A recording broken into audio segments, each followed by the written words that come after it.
Hello everyone. स्वागत है आप सभी का चिराग आईएएस एकेडमी के इस यूट्यूब चैनल में।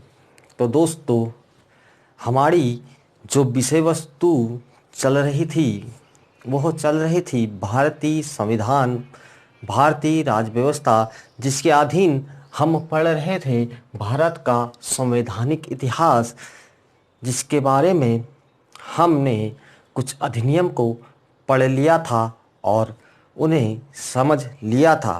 तो दोस्तों, आज हमें जो चर्चा और परिचर्चा करनी है और जो हमें आज सीखने का प्रयत्न करना है वो है 1833 एडी का अधिनियम और 1853 एडी का राजलेख। तो आइए दोस्तों, समझने का प्रयत्न करते हैं 1833 एडी के अधिनियम को। तो दोस्तों, सबसे पहले आप लोग इस वीडियो को लाइक, शेयर और कमेंट ज़रूर कीजिएगा तथा हमारे चैनल को सब्सक्राइब कीजिएगा। साथ में ही बेल आइकन के बटन को भी क्लिक ज़रूर कीजिएगा, जिससे कि आने वाली हर वीडियो की नोटिफिकेशन आप तक सबसे तेज और सबसे पहले पहुंच सके।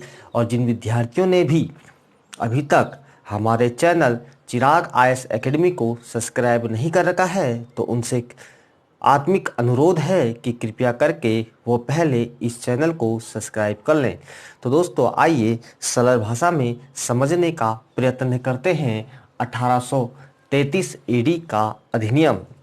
तो दोस्तों, यहाँ पर हुआ ये, यहाँ पर को मैंने कोडिंग में चीज़ें लिखी हैं और जिस प्रकार मैं इनको डिस्क्राइब करते जाऊँ, आपसे उम्मीद है कि आप उसी प्रकार उसको अपनी नोटबुक में नोट करेंगे। और दोस्तों, नोट्स ज़रूर बनाइए और रिवीजन ज़रूर कीजिएगा। नोट्स बनाने से आपको एक तो याद रहेगा और दूसरा आपकी आंसर राइटिंग की भी प्रैक्टिस होते रहेगी और आपकी उंगलियां तेज गति से चलना प्रारंभ कर देंगी। ठीक है दोस्तों, तो आइए समझने का प्रयास करते हैं 1833 एडी का अधिनियम। तो दोस्तों, इसमें हुआ ये कि अब बंगाल के गवर्नर जनरल को इस अधिनियम के तहत यानी 1833 ईडी के अधिनियम के तहत बंगाल के गवर्नर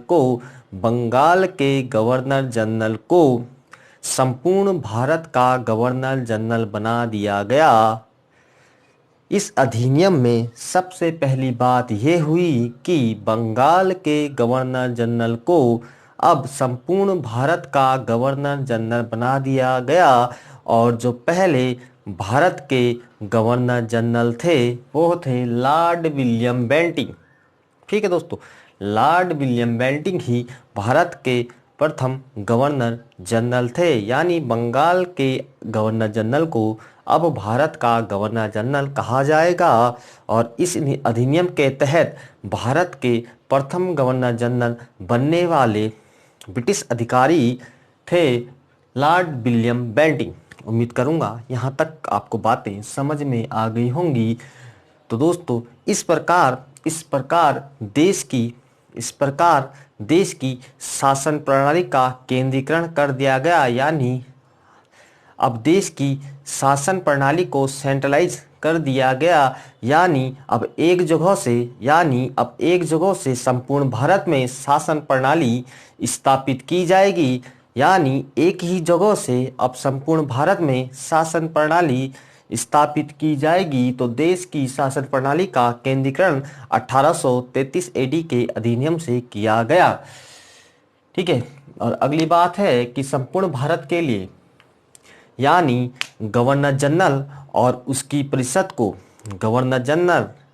भारत के गवर्नर जनरल और उसकी परिषद को दोस्तों, बात याद रखिएगा कि यहाँ पर को बंगाल के गवर्नर जनरल की बात नहीं हो रही है, क्योंकि यहाँ पर बंगाल के गवर्नर जनरल को संपूर्ण भारत का गवर्नर जनरल बना दिया गया है। इसलिए भारत के गवर्नर जनरल और उसकी परिषद को भारत के गवर्नर जनरल और उसकी परिषद को संपूर्ण भारत के लिए कानून बनाने का अधिकार प्रदान किया गया, लेकिन बोर्ड ऑफ कंट्रोल यानी नियंत्रक मंडल इस कानून को अस्वीकृत कर सकती थी। इस कानून को अस्वीकृत कर सकती थी। याद रखिएगा कि भारत के गवर्नर जनरल और उसकी परिषद को संपूर्ण भारत के लिए कानून बनाने का अधिकार प्रदान किया गया, लेकिन नियंत्रक मंडल बोर्ड ऑफ कंट्रोल जो ब्रिटेन में बैठी थी वो इस कानून को अस्वीकृत कर सकती थी। ठीक है, और इसमें अगली बात हुई कि गवर्नर जनरल की परिषद द्वारा पारित इस कानून को अधिनियम कहा गया। भारत के गवर्नर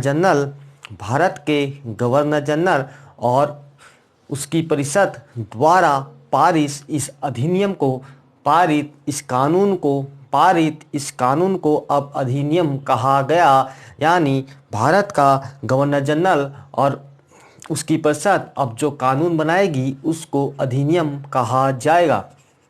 ठीक है, अब दोस्तों गवर्नर जनरल और उसकी परिषद में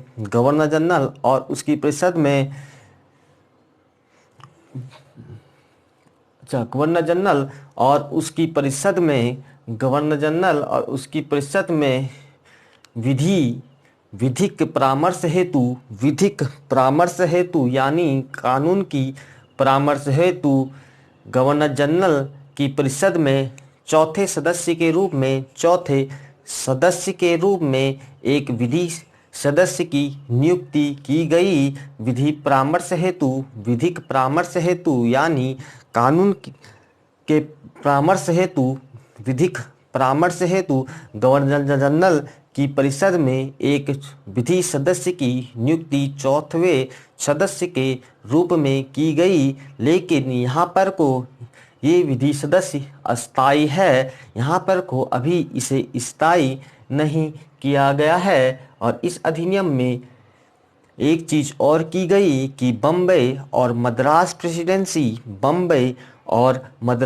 प्रेसिडेंसी से विधि निर्माण शक्ति को वापस ले लिया गया, यानी अब मद्रास और बम्बई प्रेसिडेंसी से उनकी विधि निर्माण यानी कानून बनाने की शक्ति को वापस 1833 एडी के अधिनियम से वापस ले लिया गया।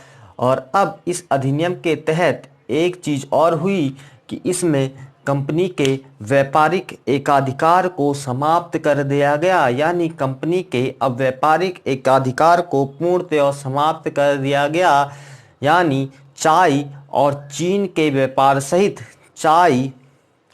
तो दोस्तों लिख लीजिएगा, चाय और चीन के साथ व्यापार सहित चाय एवं चीन के साथ व्यापार सहित कंपनी के व्यापारिक एकाधिकार को समाप्त कर दिया गया। कंपनी को राजनीतिक और प्रशासनिक दायित्व सौंप दिए गए।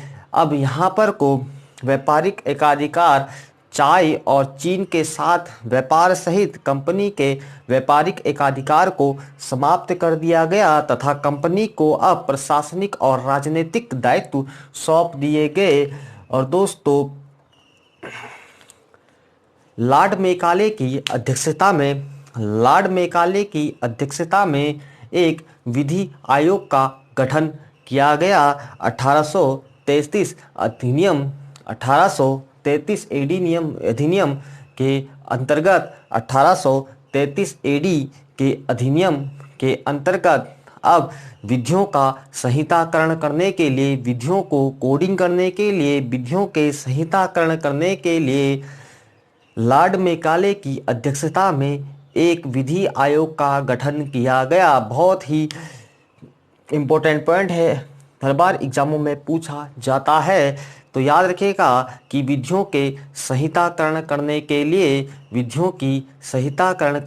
लिए लॉर्ड मेकाले की अध्यक्षता में एक विधि आयोग का गठन किया गया।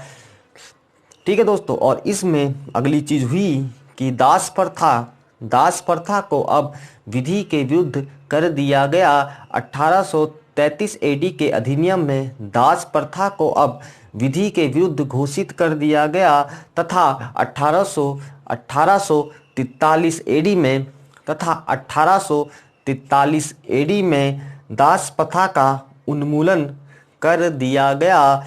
और इसमें अगली चीज हुई कि इस अधिनियम यानी 1833 एडी के अधिनियम की धारा 87 के अधीन पदधारण करने के लिए अब किसी भी भारतीय व्यक्ति को धर्म, जन्मस्थान और रंग के आधार पर विभेद नहीं किया जाएगा। यानी कंपनी के पद धारण करने के लिए अब रंग, जन्मस्थान, मूल वंश आदि के संदर्भ में उसके साथ विभेद नहीं किया जाएगा। यह है 1833 एडी के अधिनियम की धारा 87 के तहत कंपनी के पद को धारण करने के लिए अब किसी भी व्यक्ति की रंग, जाति, मूल वंश आदि की आधार पर उसे अयोग्य नहीं ठहराया जाएगा। यानी व्यक्ति अब जिस धर्म का है, मूल वंश उसका क्या है, रंग क्या है, उस आधार पर उसको अब अयोग्य नहीं ठहराया जाएगा। ठीक है। अगली बात है कि इस अधिनियम के तहत यानी 1833 एडी के अधिनियम के तहत गवर्नर जनरल यानी भारत के गवर्नर जनरल को संपूर्ण देश के लिए एक बजट तैयार करने की शक्ति प्रदान कर दी गई कि अब भारत का गवर्नर जनरल संपूर्ण भारत के लिए बजट तैयार कर सकता है। तो दोस्तों याद रखिएगा 1833 एडी से पहले बने जितने भी अधिनियम हैं उन्हें विनियमन कहा गया। 1833 एडी से पहले बने अधिनियमों को विनियमन कहा गया, उन्हें विनियमन कहा गया। अब बात करेंगे 1853 एडी के राजलेख की। तो आइए दोस्तों समझने का प्रयत्न करते हैं 1853 एडी का राजलेख। तो दोस्तों जो 1853 एडी का राजलेख है वह गवर्नर जनरल लॉर्ड डलहौजी द्वारा कंपनी के शासन में सुधार हेतु प्रस्तुत रिपोर्ट के आधार पर पारित किया गया था। तो दोस्तों याद रखिएगा कि गवर्नर जनरल लॉर्ड डलहौजी बहुत ही इम्पोर्टेंट गवर्नर जनरल हैं आधुनिक भारत में। अगर हम आधुनिक भारत पढ़ेंगे तो इनका नाम हर जगह आपको देखने को मिलेगा। इनके कार्य बहुत ज़्यादा इम्पोर्टेंट हमारे मॉडर्न हिस्ट्री में आपको देखने को मिलेंगे। बहुत ही इम्पोर्टेंट गवर्नर जनरल भारत के रहे हैं लॉर्ड डलहौजी। तो दोस्तों गवर्नर जनरल लॉर्ड डलहौजी द्वारा कंपनी के शासन में सुधार हेतु प्रस्तुत रिपोर्ट के आधार पर यह अधिनियम पारित किया गया था। तो दोस्तों जो 1853 का अधिनियम है उसके तहत सबसे पहली चीज हुई है कि इस अधिनियम के तहत विधायी कार्यों को प्रशासनिक कार्यों से पृथक करने की व्यवस्था की गई। यानी अब विधायी कार्य, प्रशासनिक कार्य दोनों अलग अलग हैं। यानी अब विधायी कार्यों को प्रशासनिक कार्य से अलग कर दिया गया। यानी अब विधायी कार्यों को प्रशासनिक कार्यों से पृथक कर दिया गया। यानी विधायी कार्य अलग और प्रशासनिक कार्य अब अलग अलग हैं। ठीक है। अगली चीज इसमें हुई ये कि विधि यानी कानून निर्माण हेतु भारत के लिए एक अलग 12 सदस्यीय विधान परिषद की स्थापना की गई। तो भारत में विधान परिषद की स्थापना भी 1853 एडी के राजलेख द्वारा की गई और इसमें जो सदस्य थे वह 12 सदस्यीय थे, यानी यह विधानसभा यानी ये विधान परिषद 12 सदस्यीय थी। और इसमें अगली चीज ये हुई कि विभिन्न क्षेत्रों और प्रांतों के प्रतिनिधियों को इसका सदस्य बनाकर, यानी विधान परिषद का सदस्य बनाकर सर्वप्रथम क्षेत्रीय प्रतिनिधित्व का सिद्धांत प्रस्तुत किया गया। और अगली चीज जो इसमें महत्वपूर्ण हुई वो हुई बंगाल के प्रशासनिक कार्यों के लिए एक पृथक लेफ्टिनेंट गवर्नर नियुक्त किया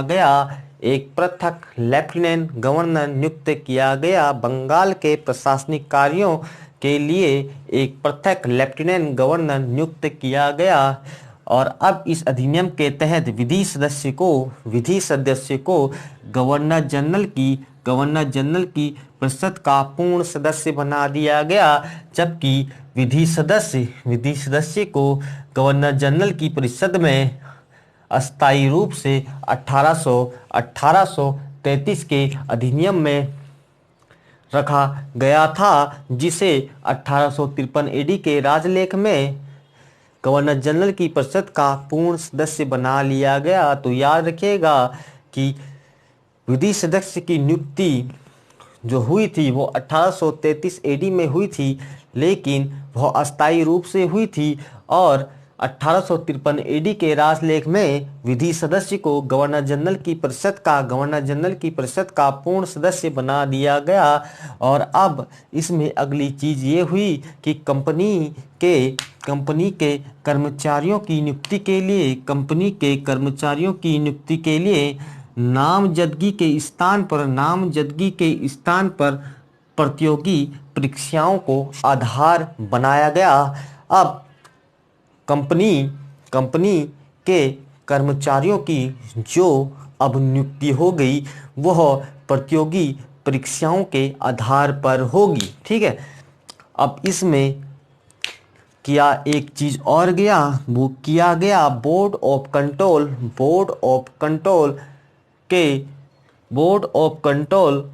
के सदस्य की संख्या 24 से 18 कर दी गई। बोर्ड ऑफ कंट्रोल के सदस्यों की संख्या 24 से 18 कर दी गई। तो दोस्तों ये बोर्ड ऑफ कंट्रोल नहीं है, ये बोर्ड ऑफ डायरेक्टर है, BOD होगा। बोर्ड ऑफ डायरेक्टर के सदस्यों की संख्या 24 से 18 कर दी गई, यानी बोर्ड ऑफ कंट्रोल जो ब्रिटेन में बैठा है निदेशक मंडल, बोर्ड ऑफ डायरेक्टर कंपनी के निदेशक मंडल की संख्या इस अधिनियम के तहत 24 से 18 कर दी गई। तो यहाँ पर कोई BOC नहीं है, गलती से BOC लिख दिया गया है। तो ये निदेशक मंडल है, बोर्ड ऑफ डायरेक्टर है, जिसमें मैंने सुधार कर दिया है। ठीक है, तो उसमें क्या किया गया, निदेशक मंडलों की संख्या यानी कंपनी के निदेशकों की संख्या बोर्ड ऑफ डायरेक्टर्स की संख्या 24 से 18 कर दी गई। और 1853 एडी का राजलेख भारतीय शासन के अधीन इतिहास में अंतिम चार्टर या राजलेख था। यह अंतिम चार्टर यानी राजलेख था, यानी हमारा ब्रिटिश शासन के अधीन शासन भारत में अब समाप्त कर दिया गया है। अब जो भारत में शासन होगा वो होगा क्राउन के अधीन शासन, यानी ताज के अधीन शासन। तो दोस्तों ये थे आपके भारत का संवैधानिक इतिहास ब्रिटिश शासन के अधीन। और हम अब जो अधिनियम आगे पढ़ेंगे वो पढ़ेंगे क्राउन के अधीन यानी ब्रिटिश ताज के अधीन शासन। ठीक है, उम्मीद करूंगा यहाँ तक आपको बातें समझ में आ गई होंगी।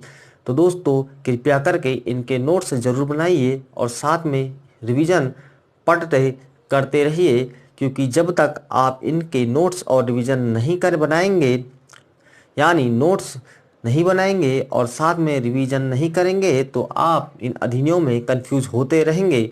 इसलिए इनको याद करने का तरीका सिर्फ ये है कि इनके क्रमबद्ध नोट्स बनाए जाएं और पर डे दो दो अधिनियमों को पढ़ा जाए और रिवाइज किया जाए। ठीक है, तो दोस्तों ये थी संविधान।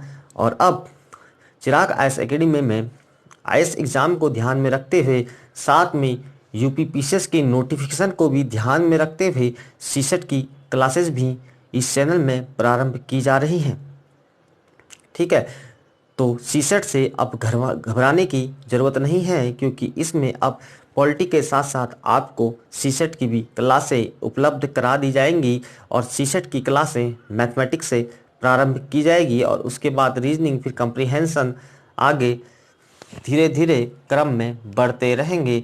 तो अब चिराग आईएएस एकेडमी में 2 सब्जेक्ट लेकर चलेंगे, एक है पॉलिटी और दूसरा है सीसेट। ठीक है, पॉलिटी ख़त्म होने के बाद हम इंडियन हिस्ट्री या इंडियन ज्योग्राफी को उठाएंगे। ठीक है, तो दोस्तों तब तक के लिए इस वीडियो को लाइक, शेयर और कमेंट कीजिए तथा हमारे चैनल को ज़्यादा से सब्सक्राइब कीजिए और करवाइए। साथ में ही बेल आइकन के बटन को प्रेस जरूर कीजिएगा, जिससे कि आने वाली वीडियो की हर नोटिफिकेशन आप तक सबसे पहले पहुंच सके। दोस्तों स्वस्थ रहिए, घर पर रहिए, मेहनत करते रहिए, सफलता निश्चित ही आपके कदम चूमेगी।